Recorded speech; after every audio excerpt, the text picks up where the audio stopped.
आप सबका स्वागत है बैंक के साथ यूट्यूब चैनल पर। आज जो हम पढ़ने वाले हैं 9 से लेकर 11 अगस्त का डेली करंट अफेयर्स पढ़ेंगे। और इधर जो भी हम पढ़ेंगे वो माइंड मैपिंग या तो टेबलेट फॉर्म में पढ़ेंगे। जो ट्रेडिशनल जो फॉर्म होता है जिस तरह आप करंट अफेयर्स पढ़ते हो उससे टोटली डिफरेंट। तो पहले तो हम बढ़ते हैं बैंक एवेनेंस के ऊपर और बैंक एवेनेंस में लाइसेंस के ऊपर चलते हैं। और ये लाइसेंस में भी बहुत सारा इंपॉर्टेंट न्यूज आ रहा है जो कि आ रहा है एयू स्मॉल फाइनेंस बैंक की तरफ से।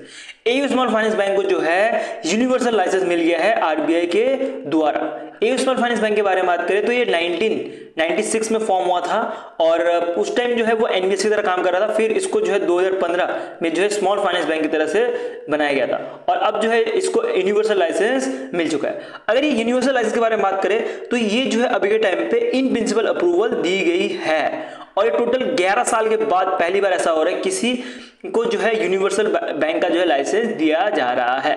अभी ये इन प्रिंसिपल अप्रूवल का मतलब क्या हुआ? अभी के टाइम पे आरबीआई जो है इनको लाइसेंस तो दे रहा है बट आरबीआई जो है कुछ कंडीशंस रखे हैं कि आप ये सारे कंडीशन प्रोवाइड प्रॉपर्ली फॉलो करो, उसके बाद जो है आपको सर्टिफिकेट ऑफ रजिस्ट्रेशन का जो है मिलेगा यूनिवर्सल लाइसेंस के तौर पे। मतलब फुली जो है ए स्मॉल फाइनेंस बैंक जो है यूनिवर्सल बैंक बन जाएगी। अभी भी ऐसा यूनिवर्सल बैंक की तरह काम करेंगी लेकिन आरबीआई इनके ऊपर निगरानी रखेगा कैसे काम कर रही है कि नहीं इसके ऊपर, ठीक है। तो टोटल जो है बोला जा रहा है इनके पास 18 महीने का टाइम है। मतलब इन प्रिंसिपल अप्रूवल जो दी गई है ये टोटल 18 महीने का टाइम दिया गया है कि अपना जो भी इनके पास स्टैक पड़ा हुआ है। अगर बात करें ए स्मॉल फाइनेंस बैंक की तो इसको जो है मिस्टर संजय अग्रवाल जी ने जो है जयपुर राजस्थान में स्टैब्लिश किया गया था as a vehicle financing company और यही अभी के टाइम पे एमडी भी है, ठीक है। तो ए स्मॉल फाइनेंस में यही एमडी है और इनके पास बात करें कि ये फाउंडर है तो इनके पास जो टोटल 22% जो है देख सकते हो कि इक्विटी शेयर है स्मॉल फाइनेंस बैंक का। तो ये स्मॉल फाइनेंस बैंक का तो ये जो 22% का पूरा स्टैक है इसको देने के लिए बोला गया है non operative financial holding companies को। अब ये क्या चीजें हम इसके बारे में समझते हैं, ये कंपनीज क्या है हम इसके बारे में समझते हैं। अगर बात करें ए स्मॉल फाइनेंस बैंक की, इससे पहले स्मॉल फाइनेंस बैंक था तो इसके पास डिफरेंट प्रोडक्ट्स थे। जैसे कि मान सकते हो कि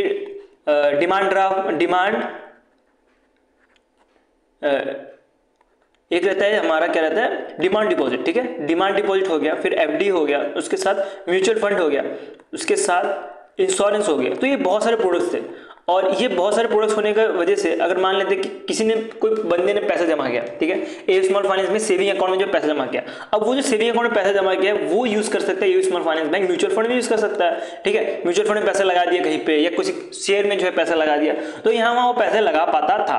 बट अब बात करें यूनिवर्सल बैंक बनने के बाद इसका जो भी ऑपरेशन है बैंक का जो काम है उसको अलग रखने के लिए बोला गया आरबीआई के द्वारा और बाकी जो काम है बाकी जैसे कि म्यूचुअल फंड हो गया, इंश्योरेंस हो गया, उसको अलग रखने के लिए बोला गया है। तो जो 22% जो स्टैक है ना वो पूरा का पूरा बेचने के लिए बोला गया है non operative financial holding companies के तौर पे। इसका मतलब क्या हुआ कि जो भी पैसा जो भी इनके पास स्टैक पड़ा हुआ है संजय अग्रवाल के पास तो वो पूरा का पूरा जो है बैंक के लिए ही होना चाहिए, ना कि म्यूचुअल फंड या तो जो इंश्योरेंस है उसके लिए रहना चाहिए।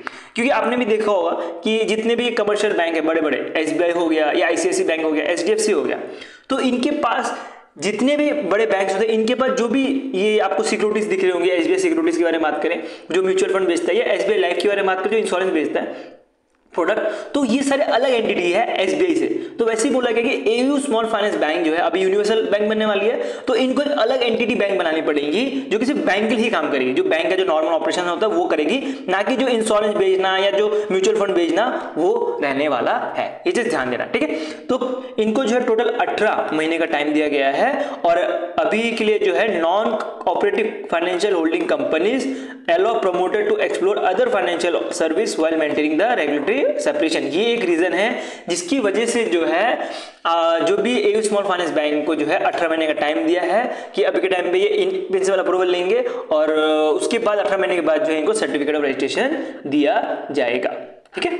तो 11 साल बाद जो है ये चीज की गई है, ये चीज ध्यान देना। इससे पहले बात करें बंधन बैंक और आईडीएफसी फर्स्ट बैंक को जो है ऐसा कुछ किया गया था 2000 आई थिंक 15 के आसपास ना, 11 साल पीछे जाएंगे तो 15 या 14 के आसपास जो भी है, तो वहां पे जो है ये दोनों बैंक को जो है बनाया गया था। अगर ए स्मॉल फाइनेंस बैंक की बात करें तो ए स्मॉल फाइनेंस बैंक तो 1996 में जो है फॉर्म हुआ था जयपुर राजस्थान में और ये ऐसा एनबीएफसी के तौर पे बाद में इसको लाइसेंस दे दिया गया था। उसके बाद वो बना है स्मॉल फाइनेंस बैंक, ठीक है। स्मॉल फाइनेंस बैंक के बाद अब बन रहा है 2025 में देख सकते हो यूनिवर्सल बैंक बन रहा है। ठीक है। थोड़ा बहुत डिफरेंस भी देख लेते हैं, क्या होता है तीनों के बीच में डिफरेंस। अगर बात करें स्मॉल फाइनेंस बैंक की या तो बात करें एनबीएफसी की, तो एनबीएफसी का पीरियड ऑफ कैपिटल होता है वो 5 करोड़ रुपए का होता है। और एनबीएफसी जो है ये जो है डिमांड डिपॉजिट नहीं ले सकता, मतलब सेविंग अकाउंट में पैसा नहीं ले सकता, बल्कि ये जो है फिक्स डिपॉजिट में जो है पैसा ले सकता है, ठीक है, लोन प्रोवाइड कर सकता है। उसके साथ ही एक और बैंक ले लेते हैं पेमेंट बैंक, आपका एक रिवीजन भी हो जाएगा। पेमेंट बैंक के बारे में बात करें तो पेमेंट बैंक की पेड ऑफ कैपिटल रहती है 100 करोड़, 100 करोड़ रुपए मिनिमम होना चाहिए पेमेंट पेड ऑफ कैपिटल। और उसके साथ जो है पेमेंट बैंक के बारे में बात करें तो पेमेंट बैंक जो है लोन प्रोवाइड नहीं कर सकता, ठीक है, बाकी सारी चीजें कर सकता है। अगर स्मॉल फाइनेंस बैंक की बात करें तो सेम ही रहता है, लेकिन कुछ कुछ फैसिलिटी नहीं मिल पाती, जैसे कि यूनिवर्सल बैंक को मिल जाती है रेट्स में, तो और लोन वोन पे जो भी आरबीआई से आता है तो वो सब फैसिलिटी नहीं मिलता। और बात करें स्मॉल फाइनेंस बैंक की तो ये मोस्टली जो सर्व करते हैं, जो अनसर्व जो लोग रहते हैं उनको सर्व किया जाता है, और बहुत सारे फंड्स नहीं मिल पाते, और इनका पेड ऑफ कैपिटल जो है आपको 200 करोड़ रुपए मिलने वाला है। और यूनिवर्सल बैंक के बारे में बात करें तो यूनिवर्सल बैंक का जो पेड ऑफ कैपिटल रहता है 500 करोड़ रुपए, ठीक है, 500 करोड़ रुपए रहता है। और लेकिन बात करें एयू स्मॉल फाइनेंस बैंक की तो एयू स्मॉल फाइनेंस बैंक का नेटवर्क देखोगे तो 10,000 करोड़ रुपए है, ठीक है, और टोटल 5 साल से जो है सेटिस्फाइंग परफॉर्मेंस है, जिसकी वजह से आरबीआई ने जो है इसको यूनिवर्सल बैंक का लाइसेंस दे दिया गया है। इसके साथ ही इनकी फाइनेंशियल हेल्थ की बात करें स्मॉल फाइनेंस बैंक की तो कुछ लास्ट 2 साल से प्रॉफिट में है, और जो ग्रॉस एनपीए है वो भी 3% से कम है, जो कि अच्छा खासा है, और जो नेट एनपीए है वो भी देख सकते हो 1% से कम है। और फिर CRAR जो है वो 15% से ज्यादा है, 15%, मतलब फाइनेंशियल हेल्थ देखा जाता है जो CRAR है उसके अंदर, तो फाइनेंशियल हेल्थ भी इनका अच्छा खासा है, क्योंकि 15% का अच्छा खासा वैल्यू रहता है, ठीक है, तो इनका फाइनेंशियल हेल्थ भी अच्छा है, जिसकी वजह से जो है इनको फाइनली जो है यूनिवर्सल बैंक का लाइसेंस मिल चुका है। मैंने आपको पहले ही बताया कि 2015 में जो है फॉर्म हुआ था as a small finance bank का लाइसेंस मिला था, और इसने ऑपरेशन जो है अप्रैल 2017 में चालू किया था, और उसके बाद जो है सितंबर 2024 में जो है जो एयू स्मॉल फाइनेंस बैंक है इन्होंने जो है जो आरबीआई का ऑन टैप फैसिलिटी है, ऑन टैप फैसिलिटी के अंतर्गत जो भी बैंक या एनबीएफसी जो आरबीआई से लाइसेंस लेना चाहते हैं तो वो ले सकते हैं, और वही फास्ट मूविंग फॉर्म में ले सकते हैं, जल्दी लाइसेंस मिलने का चांसेस होता है ऑन टैप फैसिलिटी के द्वारा। ये आरबीआई का एक गाइडलाइन या तो आरबीआई की तरह से एक तरह से इंस्ट्रूमेंट है, जिसकी वजह से ये चीजें की जाती है। अगर बात करें अभी के टाइम पे एक स्टैंडिंग एक्सटर्नल एडवाइजरी कमेटी बनाई गई थी, जिसको MK जैन जी हेड कर रहे थे, तो इनका काम था कि जो एयू स्मॉल फाइनेंस बैंक का जो एप्लीकेशन है इसको एवेल्यूट करने का, ठीक है। डेफिनेटली थोड़ा न्यूज़ इंपॉर्टेंट है तो मेरे को थोड़ा टाइम लग गया समझाने में, और एक एक चीज़ मैंने आपको ट्राई किया कि सब कुछ समझ आ जाए, क्या कारण है जिसके से इनको 18 महीने का टाइम दिया है, और कौन सी कमेटी है जिन्होंने रिकमेंडेशन दी है, स्मॉल फाइनेंस बैंक से जो है यूनिवर्सल बैंक बनने के लिए क्या क्या चाहिए होता है, बाकी भी मैंने आपको एनबीएफसी पेमेंट बैंक ये सब के बीच में डिफरेंस बता दिया है, ठीक है। नेक्स्ट न्यूज़ बढ़ता है। नेक्स्ट न्यूज़ आ रहा है RICTC, जो कि आपको पता होगा कि इंडियन रेलवे का जो है ये PSU है, ठीक है, इंडियन रेलवे के अंदर जो है ये PSU मिनिस्ट्री ऑफ रेलवे के अंदर एक PSU है, सेंट्रल लेवल पे PSU है, और एक तरह की मिनीरत्न कंपनी है, ठीक है।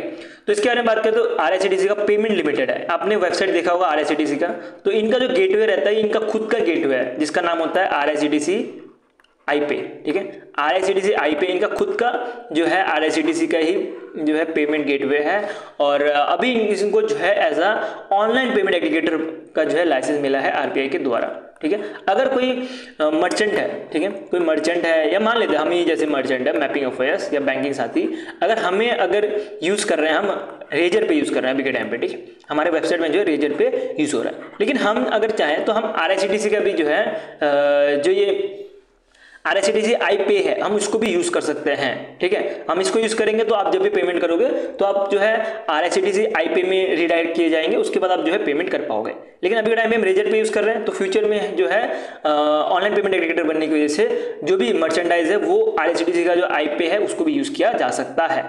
इसके बारे में बात करें तो इनको भी जो है अभी के टाइम पे इन प्रिंसिपल अप्रूवल दी गई है, ठीक है, तो इनके ऊपर भी जो निगरानी रखी जाएगी, और ये दी गई है under the payment and settlement act 2007 के अंतर्गत दी गई, ये चीज ध्यान देना है आपको, ठीक है। सारे चीजें हो सकती है जैसे क्रेडिट कार्ड पेमेंट, फिर UPI, ये सारा कुछ हो पाता है जब ऑनलाइन पेमेंट एग्रीगेटर बन जाता है। उसके बाद नेक्स्ट चलते हैं, नेक्स्ट लॉन्चेस के ऊपर बढ़ते हैं। कुछ आई थिंक यहाँ पे लॉन्चेस आना चाहिए था ना, हाँ लॉन्चेस है ना, हाँ ठीक, लॉन्चेस के ऊपर बढ़ते हैं हम। नेक्स्ट लॉन्चेस के ऊपर बढ़े तो बैंक ऑफ बड़ौदा ने पार्टनर किया है food safety and standard authority of India के साथ, ठीक है। तो पहले तो हम इसके बारे में समझते हैं food safety and standard authority of India करती क्या है, फिर बाकी पूरा का पूरा न्यूज़ आपको सिंपली समझ आ जाएगा। अगर बात करें FSSAI AI इसका काम क्या होता है, हमारे इंडिया में जो फूड है, जो भी फूड पैकेज फूड है या तो जो आपको खाने में भी जो आपको होटल में खाना मिलता है, उनको लाइसेंस देने का काम करता है कि ये जो है खाना जो है वो सेफ है, ठीक है, सेफ है, सुरक्षित है, वो सब चीज़ें करने का काम जो है FSSAI का ही रहता है। अगर बात करें ये लोगो, आपको ये वाला जो आपको लोगो दिख रहा है, ये वाला लोगो आपको हर एक पैकेट में दिख जाएगा, उसके साथ लाइसेंस नंबर भी लिखा होता है, ठीक है। आप कोई भी चिप्स का पैकेट उठाओ, आप कोई भी आटे का पैकेट उठाओ, आप कोई भी पैकेट उठा लो, आपको यही जो है लोगो मिलेगा।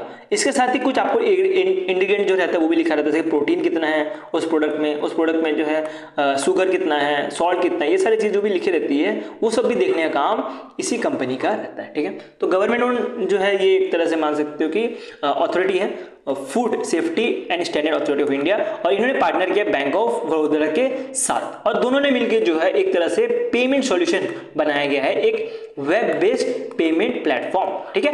ये एक तरह का पेमेंट प्लेटफॉर्म है जिसके अंतर्गत जो इंटरफेरेंस है, आप देख सकते हो ये इंटरफेरेंस जो प्रोवाइड की गई है बैंक ऑफ बड़ौदा के द्वारा, ठीक है, बैंक ऑफ बड़ौदा के द्वारा ये जो प्रोवाइड की गई है, जिसकी वजह से जो डूइंग बिजनेस है वो आराम से हो पाए, ठीक है। तो जो बिजनेस डूइंग है वो आराम से हो पाए, इसी की वजह से ये चीज की गई है, और जो भी पेमेंट है, जो भी वेंडर को पेमेंट जानी चाहिए वो दे पाए, यही जो है मोटिव है इस जो पेमेंट सॉल्यूशन है इसके अंतर्गत। अब बात कर लेते हैं हम कौन से वेंडर की मैं बात कर रहा हूं यहाँ पे। अगर बात करें कि जो food safety and standard authority of India है, ये तो गवर्नमेंट के ऑर्गेनाइजेशन है, तो इनको किसको पेमेंट करना है, कौन ये वेंडर है, इसके बारे में समझते हैं, ठीक है। तो बात करते हैं हम जो FSSAI है, इसको मानते हैं कुछ पैसे दिए गए हैं सेंट्रल गवर्नमेंट के द्वारा कुछ पैसे दिए गए हैं। अभी इतना बड़ा इंडिया है हमारे पास, 140 करोड़ की आबादी है, और इतने बड़े कंट्री को जो है मैनेज नहीं कर सकता एक लौता इंस्टीट्यूट या एक लौता अथॉरिटी। तो ये क्या करते हैं, डिफरेंट वेंडर रखते हैं, इनको टेस्टिंग करने के लिए, देखो फूड टेस्टिंग करने के लिए लैब चाहिए होगा, उसके बाद फूड को टेस्टिंग करने के बाद उसको अप्रूवल देने के लिए भी चाहिए होगा, अवेयरनेस भी फैलाना पड़ेगा कि क्या खाना चाहिए क्या नहीं खाना चाहिए। तो इसके लिए जो है डिफरेंट वेंडर जो है अपॉइंट किया जाता है FSSAI के द्वारा, ठीक है। तो ये वेंडर जो है आपको डिस्ट्रिक्ट लेवल पे भी मिलेंगे, ठीक है। मेन क्या रहेगा कि वेंडर जो है ये आपको डिस्ट्रिक्ट लेवल पे मिलेंगे, गांव में मिलेंगे या तो शहर में मिलेंगे, ऐसे करके वेंडर्स मिलते हैं, ठीक है। तो डिस्ट्रिक्ट लेवल पर मिलेंगे, उसके ऊपर जो है आपको स्टेट लेवल पे भी, स्टेट लेवल वाले जो रहेंगे वो निगरानी रखेंगे डिस्ट्रिक्ट लेवल पर, और डिस्ट्रिक्ट लेवल के ऊपर जो है स्टेट ने रखा, स्टेट के ऊपर जो है एक नोडल एजेंसी रहती है, ठीक है, या तो जो सेंट्रल गवर्नमेंट है वो निगरानी रखती है, ठीक है। तो ऐसे 3 तरह के जो है अकाउंट्स बनते हैं। मेन अकाउंट जो रहता है वो नोडल का रहता है, ठीक है, नोडल वाला जो है मेन अकाउंट रहता है। सेकंड जो है आपको चाइल्ड अकाउंट मिलने वाला है, ठीक है, जो स्टेट वाला रहता है वो चाइल्ड अकाउंट रहता है। तीसरा जो है आपको डिस्ट्रिक्ट वाला दिख रहा होगा, ये सब चाइल्ड अकाउंट रहता है, ठीक है। तो तीसरा वाला जो मिलेगा आपको क्या मिला, सब चाइल्ड अकाउंट। अब ये जो भी अकाउंट है, इसके बाद जो सब चाइल्ड अकाउंट है, इसके बाद जो भी पैसा है वो वेंडर को मिलेगा। तो ये वर्क फ्लो ईजी करने के लिए, वर्क फ्लो जो है ईजी हो और ऑटोमेटिक हो, तो उसी की वजह से जो है ये एक तरह से पार्टनरशिप करके बैठे हैं दोनों के दोनों, ठीक है। तो ये समझ आ गया होगा पूरी की पूरी चीज़, और इसके बारे में अगर और डिटेल में पढ़ोगे तो एक वेब बेस्ड प्लेटफॉर्म बना है जिसके बारे में ऑलरेडी बता दिया है। इसके अंतर्गत जो भी पैसे जो है ग्रांट करना हो या वेंडर का पेमेंट हो वो सारा कुछ हो सकता है। आपको ये भी समझ आ गया होगा कि चाइल्ड जो स्टेट चाइल्ड अकाउंट और फिर डिस्ट्रिक्ट सब अकाउंट की मैं बात कर रहा हूँ, ठीक है। तो सिंपल सा न्यूज़ था, इतना कुछ इसमें है समझने लायक है नहीं, बस एक सिंपल सी बात है कि जो पैसे हैं वो सही से एक जगह से दूसरी जगह पहुँच पाए और ऑटोमेटिक पहुँच पाए, और इसके ऊपर जो प्रॉपर निगरानी रखी जाए, उसकी वजह से जो है ये पेमेंट सॉल्यूशन रिलीज किया गया है कि वेंडर को जो है सही टाइम पे जो है पैसे मिले। नेक्स्ट चलता है DSP म्यूचुअल फंड ने लॉन्च किया है DSP Nifty 500 flexi quality 30 index fund. अब इसके बारे में कवर करते हैं। देखो पहली चीज तो ये फ्लेक्सी कैप लिखा है, तो फ्लेक्सी कैप का मतलब क्या होता है, डायनेमिक अलग अलग जगह पे पैसे डाले जाएंगे, ठीक है। तो अलग अलग जगह पे कौन कौन सी जगह पे देखते हैं, जैसे कि मान सकते हो कि जो निफ्टी 100 है जिसके अंदर लार्ज कैप आता है वहां पे पैसे डालेंगे, ठीक है। 30 है तो उसमें से 10 जो है स्टॉक उठाए जाएंगे जो लार्ज कैप है वहां से। जो मिड कैप होता है निफ्टी का जिसके अंदर 150 कंपनीज आती है तो वहां से 10 उठाया जाएगा, और जो स्मॉल कैप जिसके अंदर 250 कंपनीज आती है वहां से 10 उठाए जाएंगे। तो 10 जो बेस्ट होंगे उसको उठाए जाएंगे। ये 10 अलग अलग स्टैक अलग अलग जो है देख सकते हो कि अलग अलग स्टॉक से उठाए जा रहे हैं, जिसकी वजह से इसको बोला जा रहा है फ्लेक्सी कैप। और ये निफ्टी 500 आप देख सकते हो कि टोटल अगर ऐड करोगे तो 500 जो है कंपनीज आती है, तो इस केस इसको निफ्टी 500 कंपनीज बोला गया है। ये इंडिया की पहली पैसिव फैक्सी फंड भी है, ठीक है, फैक्सी कैप फंड भी है, ये भी चीज़ आपको ध्यान देते हुए चलनी है। इसके लिए जो डीएसपी म्यूचुअल फंड है इन्होंने पार्टनर किया था नेशनल स्टॉक एक्सचेंज के साथ, ठीक है। नेक्स्ट चलते हैं। नेक्स्ट आ रहा है भारत अर्थ मूवर लिमिटेड ने जो है लॉन्च किया है एक नया ट्रेन कोच मैन्युफैक्चरिंग यूनिट। ये आपको मध्य प्रदेश में मिलने वाला है, देख सकते हो मध्य प्रदेश में ये बना हुआ है और यहाँ पे जो है ट्रेन जो है मैन्युफैक्चरिंग होने वाली है। मध्य प्रदेश में कहाँ पे बन रहा वाला है? मध्य प्रदेश में जो गुहारगंज तहसील है, जो रायसेन डिस्ट्रिक्ट जो मध्य प्रदेश में है, यहाँ पे बनने वाला है। मोस्टली फोकस है कि ये वंदे भारत ट्रेन, उसके साथ जो अमृत भारत मेट्रो कोचेज, ये सारे जो है यहाँ पे बनाए जाएंगे, जिसके लिए जो है 1800 करोड़ रुपए जो है एमपी गवर्नमेंट के द्वारा जो है दी गई हैं। अगर प्रोजेक्ट का नाम के बारे में बात करें, प्रोजेक्ट का नाम आपको वर्मा मिलने वाला है। इसका फुल फॉर्म मिलेगा Bharat electronics mover limited rail hub for manufacturing, ये बोला गया। स्टार्टिंग इनिशियली ईयर में जो है 125 से लेकर 200 कोचेस बनाए जाएंगे, बट फ्यूचर में प्लान है कि 1100 कोचेस हर साल बनाए जाए। मोस्टली प्लान है कि प्रीमियम और मेट्रो जो प्रोजेक्ट्स हैं उनकी जो है ट्रेन यहाँ पे बनेंगे, ठीक है, सस्ते ट्रेन नहीं बनेंगे यहाँ पे। वंदे भारत ट्रेन, ये सारे जो बड़े बड़े ट्रेन हैं वो सारे जो यहाँ पे बनने का काम करेंगे। इवन जो मेट्रो आने वाला है वो भी जो है यहीं पे बनने का काम करने वाला है। नेक्स्ट चलते हैं। नेक्स्ट आ रहा है कोऑपरेटिव टैक्सी ने लॉन्च किया है भारत टैक्सी सर्विस। अभी कोऑपरेटिव टैक्सी के बारे में बात करें तो इसके अंदर 8 कोऑपरेटिव्स आएंगे। ये सारे 8 कोऑपरेटिव्स आप एक एक करके वीडियो पॉज करके पढ़ सकते हो, यहाँ पे रिपीट करके कोई मतलब नहीं बनता। तो ये क्या होने वाला है, ये टैक्सी सर्विस। अब मैं आपको पहले तो इमेज दिखा देता हूँ, देख सकते हो ये इमेज जहाँ पे आपको भारत टैक्सी दिख रहा होगा और एक मोबाइल यूज करते हुए जो कि है टैक्सी बुला रहे हैं। सेम चीज जैसे ओला और उबर में होता है वो सेम चीज यहाँ पे भी करने वाले हैं। तो एक तरह से मान सकते हो कि ये जो भारत टैक्सी लॉन्च किया ये राइवल बनने वाला है ओला और उबर का। अभी के टाइम पे तो लॉन्च नहीं होने वाला, लॉन्च होगा दिसंबर 2025 में। टोटल जो पेड अप कैपिटल लगा गया है या तो जो पैसे जो लगाई गई है इस प्रोजेक्ट को बनाने के लिए 300 करोड़ रुपए लगाई गई है। प्लान है कि 200 ड्राइवर को जो है ऑनबोर्ड किया जाएगा। 50 जो है हर एक स्टेट से होंगे, जैसे कि दिल्ली, गुजरात, यूपी और महाराष्ट्र, यहाँ से 50 ड्राइवर्स को जो है उठाए जाएंगे और उनको जो है ऑनबोर्ड किया जाएगा स्टार्टिंग फेज में, ठीक है। और ये जो 8 जो कॉर्पोरेट मैं आपको बता रहा हूँ, ये जो मेंबर्स हैं इनका नाम जरूर याद कर लेना, यहाँ से पूछा जा सकता है क्वेश्चन। अगर बात करें फंडिंग सपोर्ट के बारे में तो ये आपको मिलेगा, नाबार्ड भी जो है इसका पार्ट है, ठीक है। एक से ध्यान देना, यहाँ पे नाबार्ड भी इसका पार्ट है, ये बहुत इंपॉर्टेंट है। इसके साथ दूसरी चीजें भी, दूसरे ऑर्गेनाइजेशन का नाम भी याद रखना है, जैसे कि नेशनल डेयरी डेवलपमेंट बोर्ड भी पार्ट है, उसके नेशनल कोऑपरेटिव एक्सपोर्ट लिमिटेड ये भी पार्ट है। बट इंपॉर्टेंट जो है नाबार्ड इंपॉर्टेंट है। इसके साथ आपको IIM जो बैंगलोर है ये भी याद रखना है कि IIM बैंगलोर जो है इनका मार्केटिंग करने वाला है और इनको ये ऐप भी जरूरत पड़ेगी, तो इस ऐप का नाम इन्होंने यूनिफाइड ऐप रखा गया है जो कि पैन इंडिया में यूज किया जाएगा फॉर कैब सर्विसेज, ठीक है। तो ये जो कोऑपरेटिव है 8 कोऑपरेटिव ये मिलकर जो है ये चीज करने वाली है। नहीं चलते, नेक्स्ट आ रहा है आंध्र प्रदेश गवर्नमेंट ने जो है लॉन्च किया है एक तरह से जो PM किसान स्कीम है, यही आंध्र प्रदेश वर्जन में, ठीक है। तो आंध्र प्रदेश गवर्नमेंट ने PM किसान का जो स्कीम है जिसके अंदर 6000 रुपये मिलते हैं हर साल, उसको ही जो है थोड़ा और मॉडिफाई करके या उसी तरह से जो है ये अपने आप से जो है स्कीम बनाई गई है, ठीक है, आंध्र प्रदेश गवर्नमेंट के द्वारा। लेकिन बात करें यहाँ पे क्या इंपॉर्टेंट है कि PM किसान के अंतर्गत 6000 रुपये करके मिलते हैं और इसके अंतर्गत बोला जा रहा है आंध्र प्रदेश गवर्नमेंट की तरफ से कि 20,000 रुपये करके मिलेंगे फार्मर्स को, ठीक है। तो ये फार्मर्स को 20,000 करोड़ रुपए क्या बोल दिया मैंने, सॉरी, 20,000 रुपये जो है दिया जाएगा हर साल, ठीक है, 20,000 रुपये दिए जाएंगे हर साल, ये चीज ध्यान देना। तो इसमें देख सकते हो कि सेंटर और स्टेट दोनों का दोनों जो है पार्टनर करके ये पैसा देने वाला है। अब हम देखते हैं कि 20,000 रुपये जो है कैसे देने वाला है। आई थिंक करोड़ रुपए बोल के ना बैंकिंग के पढ़ाते जब हम करोड़ रुपए इतना यूज कर रहे होते हैं वर्ड, तो इसके लिए करोड़ ही निकल रहा है। कोई नहीं, 20,000 रुपये करके दिए जाएंगे हर साल। तो अगर इसको हम देखें तो फर्स्ट इंस्टॉलमेंट रहेगा वो 7,000 रुपये का दिया जाएगा। इसमें भी 3 क्वार्टर पैसा दिया जाएगा, 4 महीने में 7,000, फिर 7,000 4 महीने में, फिर 6,000 रुपये दिए जाएंगे। तो पहला जो पैसा है जिसके अंदर 7,000 रुपये दिए जाएंगे पहले इंस्टॉलमेंट में, उसमें स्टेट गवर्नमेंट 5,000 देगी, बाकी गवर्नमेंट ऑफ इंडिया जो है सेंट्रल गवर्नमेंट 2,000 रुपये देगी, ठीक है। तो इसके लिए स्टेट गवर्नमेंट ने जो बजट रखी है वो 2343 करोड़ रुपए अराउंड रखी गई है और सेंट्रल गवर्नमेंट की बात करें, सेंट्रल गवर्नमेंट ने जो है 832 करोड़ रुपए रखी गई है। बाकी 2 इंस्टॉलमेंट जो आपको दिख रहा है 7,000 और फिर 6,000, ये स्टेट गवर्नमेंट का देने का काम रहेगा। ये स्टेट गवर्नमेंट प्रोवाइड करेगी, इसमें सेंट्रल गवर्नमेंट कुछ पैसा नहीं देगी। जो पहला इंस्टॉलमेंट है वो इसी में जो है सेंट्रल गवर्नमेंट 2000 रुपये देने का काम करेगी। ये इंपॉर्टेंट न्यूज़ है, इसको ध्यान देते हुए चलना। और सेंट्रल गवर्नमेंट कितना पैसा दे रहा है ज़्यादा इंपॉर्टेंट है, ठीक है। नहीं चलते हैं, नेक्स्ट आ रहा है नीति आयोग ने लॉन्च किया है इंडिया इलेक्ट्रिक मोबिलिटी इंडेक्स, ठीक है। ये एक तरह का इंडेक्स है जिसके अंतर्गत इंडिया कितना जो है ईवी फ्रेंडली हो पाया है वो इंडेक्स बनाया गया है, ठीक है। तो क्या पर्पस है? पर्पस है कि ये first of its kind tool रहने वाला है जो कि ट्रैक और बेंचमार्क करेगा, मतलब कि स्टेट और फिर यूटी का जो भी प्रोग्रेस है इलेक्ट्रिक मोबिलिटी गोल्स पे उसको जो है देखा जाएगा, ठीक है। तो उस इंडेक्स को नापने के लिए टोटल 16 इंडिकेटर्स हैं और सारे इंडिकेटर्स जो 16 इंडिकेटर्स हैं इसको स्कोर दिया जाएगा आउट ऑफ 100।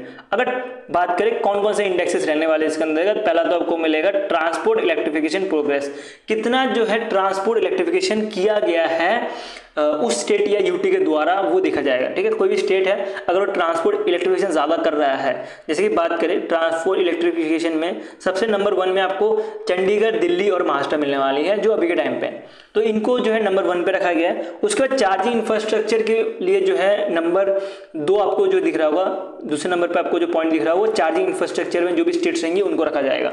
इसमें अभी के टाइम पे जो टॉप में दिखेंगे आपको हरियाणा, कर्नाटक, लद्दाख और हिमाचल प्रदेश दिखेंगे। और ईवी R&D के बारे में बात करें तो ईवी R&D में जो आपको दिखेंगे जो तीसरा इंडेक्स जो देखा गया है इसके अंदर जो टॉप स्टेट्स मिलेंगे वो मिलेंगे आपको दिल्ली, तमिलनाडु, महाराष्ट्र, कर्नाटक, हरियाणा और तेलंगाना, ठीक है। तो ये सारा जो डिटेल है आप नीचे यहाँ पे देख सकते हो, यही से मैं आपको पढ़ के बता रहा हूँ, मैं कहीं अलग से नहीं बता रहा। और ये जो है PDF आपको दिया जाएगा टेलीग्राम ग्रुप में, तो टेलीग्राम ग्रुप में डाउनलोड करके सीधे ये सारी चीजें पढ़ सकते हो, ठीक है।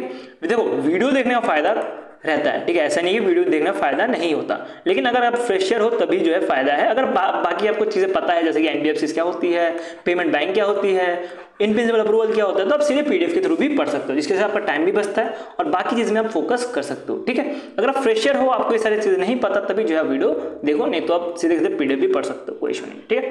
नेक्स्ट चलता है, नेक्स्ट आ रहा है pension fund regulatory and development authority ने लॉन्च किया है pension fund regulatory and development authority का एक ऐप जिसका नाम है कनेक्ट, PFRDA कनेक्ट। ये जो है पार्ट है टेक्नोलॉजी आर्किटेक्चर का, टेक्नोलॉजी आर्किटेक्चर प्रोजेक्ट है उसका पार्ट है, ट्रेस का ये पार्ट रहने वाला है। ये क्या करेगा, ये जितने भी पेंशन रिलेटेड रेगुलेशन गाइडलाइंस होता है वो एक ही जगह पे देने का काम करेगा।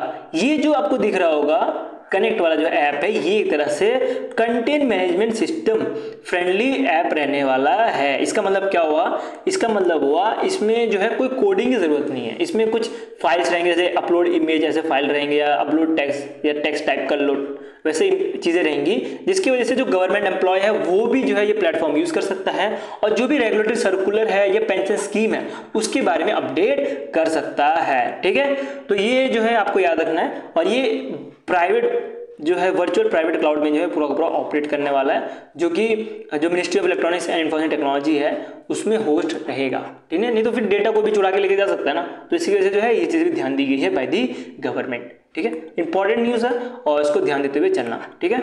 और इसमें डेफिनेटली मैं उम्मीद करके बैठा हूँ कि आपको ये सारे फुल फॉर्म समझ आ रहे होंगे, अटल पेंशन योजना और उसके साथ NPS नेशनल पेंशन स्कीम, तो ये सारी चीज़ें समझ आनी चाहिए आपको। और नहीं आ रहा होगा थोड़ा बहुत रिसर्च कर लेना क्योंकि फ्यूचर में जो है आपको ये सारी चीज़ें आनी चाहिए, मैं आपको ये सारी चीज़ें प्रोवाइड नहीं करूँगा, ठीक है। ये सिंपल कुछ फुल फॉर्म्स होते हैं जैसे कि RBI के हो गए या ये सारे स्कीम्स के नाम हो गए, ये सारी चीज़ें आपको आनी चाहिए।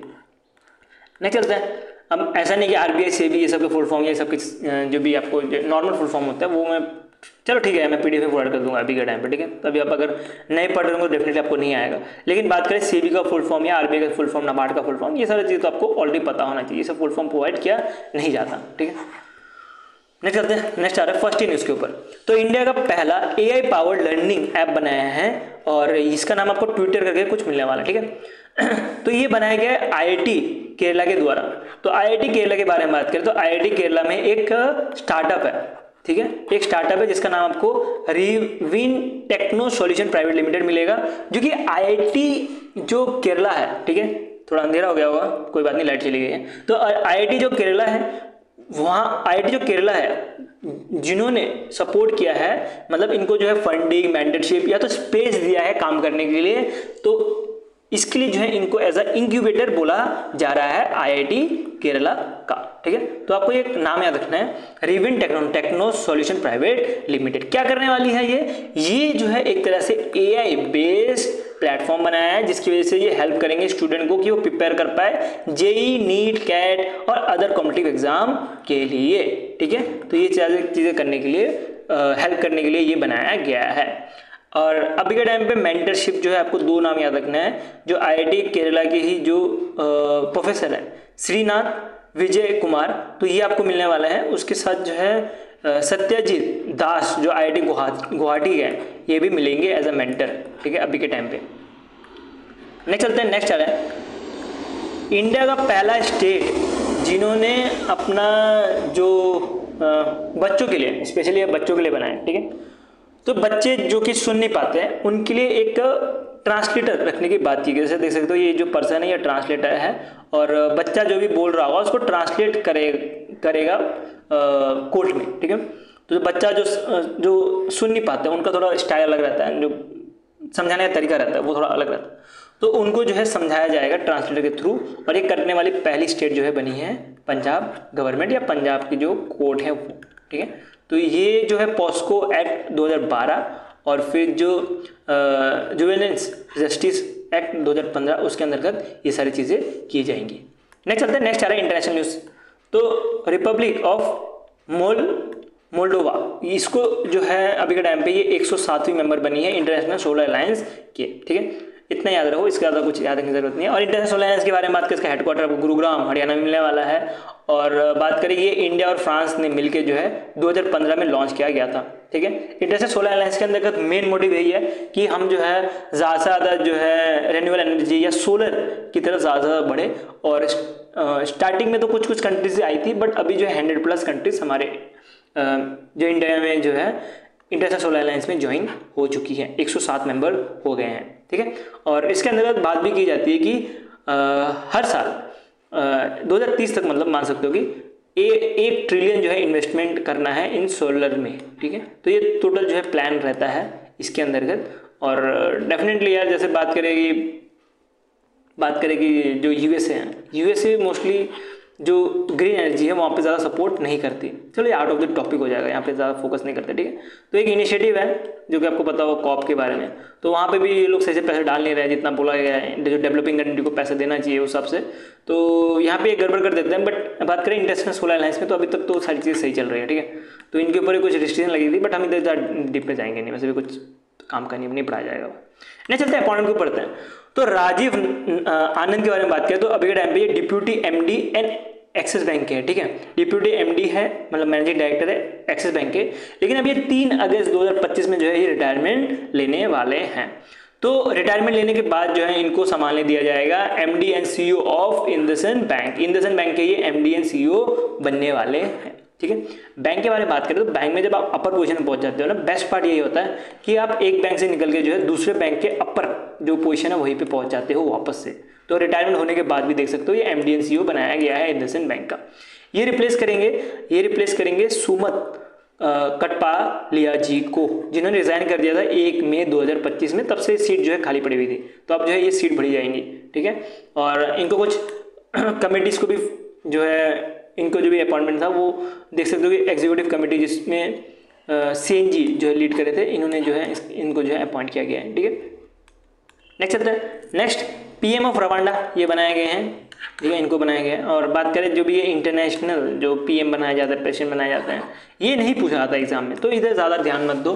लास्ट में एक बार आग घुमा लेना। अगर पहली बार अगर कोई पहली वुमेन बनी हो, पहली ब्लैक वुमेन बनी हो और कुछ पहला रहा हो तो इम्पोर्टेंट बन जाता है। और कुछ आसपास के जो कंट्रीज जैसे भूटान हो गया, फिर नेपाल हो गया, यूरोप यूनियन के जो कंट्रीज हैं कुछ जैसे कि UK हो गया या ऑस्ट्रेलिया की कंट्रीज हो गई, तो वहाँ पे कोई बनता है तो वो इंपॉर्टेंट बन जाता है। बाकी ऐसे वाले पूछे नहीं जाता है, ठीक है। तो इस तरह आप स्किप भी कर सकते हो। नहीं चलते MU एंड कोलैब के ऊपर बढ़ता है।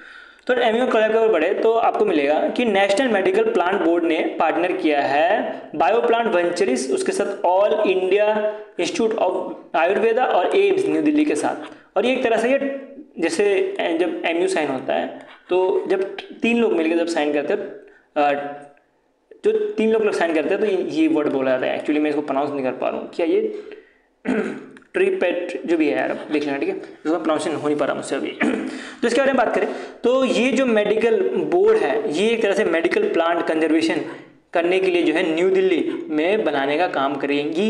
तो ये कहाँ पे बनेगा, ये एम्स न्यू दिल्ली के अंतर्गत ये मेडिकल प्लांट गार्डन बनने वाला है, ठीक है। तो इसके अंतर्गत जो पहला एमयू साइन किया गया है बायो प्लांट वेंचर्स के साथ, ये एक तरह से कंजर्व और मेंटेन करने का काम करेंगे जो रेयर और इंडेंजर्ड प्लांट है उनको और उनके टिश्यूज को, ठीक है। और बाद में उसका जो भी गार्डन है वो बनाया जाएगा जो एम्स कैंपस है वहाँ पे, और वहाँ पे उनको अवेयरनेस और एजुकेशन भी दी जाएंगी। ये पूरा का पूरा प्लान है इस एमयू के अंतर्गत। नेक्स्ट चलते हैं, नेक्स्ट आ रहा है SAP लैब इन इंडिया ने एमयू साइन किया है गति शक्ति विश्वविद्यालय, जो कि मान सकते हो कि इंडियन रेलवे और फिर ट्रांसपोर्ट सर्विस फोकस जो है सेंट्रल यूनिवर्सिटी है। तो दोनों मिलकर क्या करने वाले हैं, एक तरह से प्रोफेशनल जो है अपस्किलिंग करने वाले हैं लॉजिस्टिक और फिर ट्रांसपोर्ट सपोर्ट में विद देयर डिजिटल टूल। इसके अंतर्गत पोस्ट ग्रेजुएशन फिर R&D वो सारी चीजें होने वाली है। सिंपल सा न्यूज है, इतना तो कुछ डीप में जाने की जरूरत नहीं है। नहीं चलता, गवर्नमेंट ऑफ इंडिया ने पार्टनर किया यूएन के साथ। यूएन के टोटल देख सकते हो UNESCO मिलने वाला है, UNDP मिलने वाला है, वर्ल्ड फूड प्रोग्राम मिलने वाला है और यूनाइटेड नेशन पॉपुलेशन फंड। तो ये 4 ऑर्गेनाइजेशन है यूएन की जिनके साथ पार्टनर किया गवर्नमेंट ऑफ इंडिया ने। और बोला गया है कि first phase of force development project जो है वो चलाया जाएगा। और ये टोटल 9 जो पार्टनर कंट्रीज हैं, कौन कौन सी, नेपाल, जाम्बिया, लाओस, उसके साथ बर्बाडोस और बाकी सारे भी देख सकते हो, श्रीनेम, टर्निडेड टोबैगो, ये तो अभी फर्स्ट यूपीआई यूज करने वाली कैरिबियन कंट्री बनी है, साउथ सुडान। तो ये कुछ कंट्रीज 9 कंट्रीज है जिनको जो सस्टेनेबल डेवलपमेंट गोल है जो कि 2030 तक हमें अचीव करने वाले हैं, बट हो नहीं पाएगा लग रहा है वैसे तो, जिसमें 17 जो सस्टेनेबल डेवलपमेंट गोल है वो कंप्लीट करने के लिए जो है इंडिया हेल्प करने वाली है। इंडिया का जो है डेवलपमेंट मॉडल यूज किया जाएगा ग्लोबल साउथ में, ठीक है, कैसे जो है सस्टेनेबल डेवलपमेंट होगा उसके लिए। तो टोटल ये 9 कंट्रीज के आपको नाम याद रखने हैं। अगर ग्लोबल साउथ के बारे में बात करें, ग्लोबल साउथ का मतलब ये नहीं होता कि जो साउथ वाले जो साउथर्न हेमिस्फीयर में जो कंट्रीज है वो सारे हैं, ठीक है, ऐसा कुछ नहीं होता। ग्लोबल साउथ का मतलब होता है कि जो लीस्ट डेवलप्ड कंट्री है उनको बोला जाता है, ठीक है। डेवलपिंग में होंगे या लीस्ट डेवलपमेंट कंट्रीज हो उनको ग्लोबल साउथ बोला जाता है। ग्लोबल नॉर्थ उनको बोला जाता है जो पहले से डेवलप्ड हैं, जैसे USA हो गया, UK हो गया, तो वो सबको बोला जाता है, ये चीज़ ध्यान देना, ठीक है। तो इनको जो है ट्रेनिंग कोर्स दिया जाएगा फर्स्ट फेज का, और वो सितंबर 2025 से चालू होगा under the Indian technical and economic cooperation के अंतर्गत, ठीक है। टोटल 9 कंट्रीज को ये जो है दी जाएंगी, ये चीज़ ध्यान देना, अंडर दी फेज 1, ठीक है। तो फेज 1 में जो है 4 डेवलपमेंट प्रोजेक्ट्स के ऊपर इन्होंने इंडिया जो है सिखाने वाला, ये चीज़ ध्यान देना, ठीक है। नेक्स्ट चलता है डिफेंस के ऊपर, न्यूज़ में बढ़ता है। तो first marine time cooperative activity जो है ये एक तरह का एक्सरसाइज हुआ था इंडियन नेवी और फिलीपींस नेवी के बीच में। इसकी अगर वेन्यू के बारे में बात करें, लोकेशन आपको चाइना मिलने वाली है, चाइना का जो साउथ सी है उधर मिलने वाला है। और ये कराने का सबसे बड़ा कारण यही है कि चाइना जो है क्लेम करता है चाइना का जो साउथ सी है उसके ऊपर। तो फिलीपींस चाहता है यार तुम, हमारा भी तो साउथ सी है, जैसे कि बात करें इंडियन ओशन की, तो इंडियन ओशन जो है इंडिया का नाम है, इसका मतलब थोड़ी इंडिया कभी क्लेम करेगी इंडियन ओशन हमारा है। और चाइना का क्या है कि चाइना चाहता है कि हमारा ही सब कुछ हो, चाइना चाहता है कि चाइना का ही सब कुछ हो। तो चाइना ने जो है जो चाइना का साउथ सी है तो उसको क्लेम कर दिया कि ये हमारा सी है, ठीक है। अगर वो क्लेम कर दे तो बहुत ज़्यादा आसपास के जो कंट्रीज हैं उनको प्रॉब्लम होगी। तो फिलीपीन ने क्या किया कि फिलीपीन ने बोला ऐसा नहीं है, ये सबका है, तो हम जो है आपको दिखाने के लिए हम यहाँ पे एक्सरसाइज कंडक्ट करेंगे डिफरेंट कंट्रीज के साथ, और आप तब भी हमारा कुछ नहीं बिगाड़ पाओगे, ऐसा कुछ कहना है, ठीक है। ये देख सकते हो यार, ये जियो 1 मिनट यार, बैटरी बहुत ज़्यादा कम हो चुका है, 5% में हो चुका है। चलो हम जल्दी वीडियो को एंड करते हैं, या तो 1 मिनट मुझे देना, ठीक है, मैं इसको कनेक्ट कर लेता हूँ चार्जर से। 1 मिनट, आज मेरा थोड़ा दिक्कत होगी टैब को चार्ज करने में।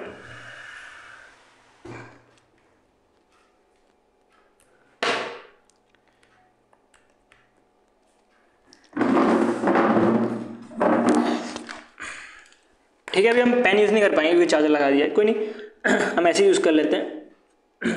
बात करें कि साउथ चाइना सी में क्या प्रॉब्लम है कि साउथ चाइना सी में जो है जो मतलब चाइना जो क्लेम करता है उसको रोकने के लिए ऑलरेडी फिलीपींस ने जो है Japan, USA, Australia, France, Canada यहाँ से पार्टनरशिप करके 2023 में ऑलरेडी एक्सरसाइज किया हुआ था, लेकिन इंडियन नेवी के साथ अब तक कोई एक्सरसाइज नहीं किया था। और अब जो है इंडियन नेवी के साथ ये एक्सरसाइज करने वाले हैं, first marine time cooperative activity exercise, ठीक है।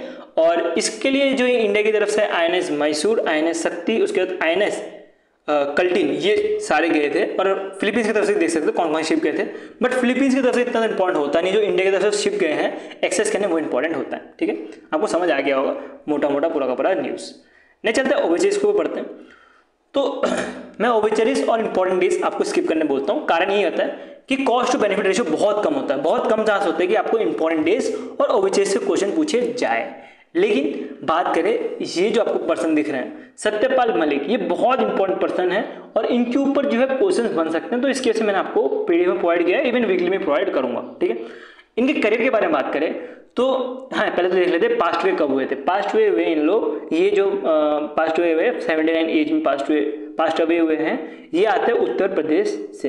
इनके करियर के बारे में बात करें तो इनको 1980s में जो है राज्यसभा का MP बनाया गया था यूपी में, उसके बाद लोकसभा के MP बने थे यूपी में, और उसके बाद जो है डिफरेंट जैसे मिनिस्ट्री ऑफ जो आप देख सकते हो स्टेट भी बनाए गए थे, पार्लियामेंट्री अफेयर्स एंड टूरिज्म के 1990s में। उसके बाद वाइस प्रेसिडेंट भी थे बीजेपी के, ठीक है। उसके बाद जो है इनका पूरा करियर शिफ्ट हो गया गवर्नर के तौर पे, ठीक है। पहले तो ये काम कर रहे थे, देख सकते हो कि मोस्टली जो असेंबली है, ठीक है, वहाँ पे सेंट्रल असेंबली वहाँ पे। उसके बाद जो है इन्होंने पूरा शिफ्ट मार दिया गवर्नर के तौर पे, क्योंकि बात करें उसके बाद इनको बिहार में गवर्नर बनाया गया 27, और ये 2017 से लेकर 2018 तक था। फिर इनको गवर्नर बनाया गया उड़ीसा में, फिर गवर्नर बनाया गया जम्मू एंड कश्मीर। ये इंपॉर्टेंट है, 10th गवर्नर बने थे जम्मू एंड कश्मीर में, जिस समय जो देख सकते हो कि जो आर्टिकल 370 था वो हटा था। मतलब इन्होंने जो है पूरा ट्रांजिशन देखा, उन्होंने देखा कि जब जम्मू एंड कश्मीर जब आर्टिकल 370 था तब कैसा था, और जब आर्टिकल 370 जब एबॉलिश हो गया तब कैसा था। ये पूरा का पूरा जो भी सिचुएशन है ये देखने वाले गवर्नर ये लौटे हैं सत्यपाल मलिक जी, तो इसलिए इंपॉर्टेंट बन जाते हैं इसी चीज़ की वजह से। उसके बाद इनको वापस से गवर्नर ऑफ गोवा बनाया गया, फिर 19 गवर्नर ऑफ मेघालय भी बनाया गया 2020 से लेकर 22 तक। अब इनका जो है एक्सपायरी हो गया, ठीक है। तो स्टूडेंट 79 एज में इनका एक्सपायरी हुआ, ये चीज़ ध्यान देना एग्जाम पॉइंट ऑफ व्यू से।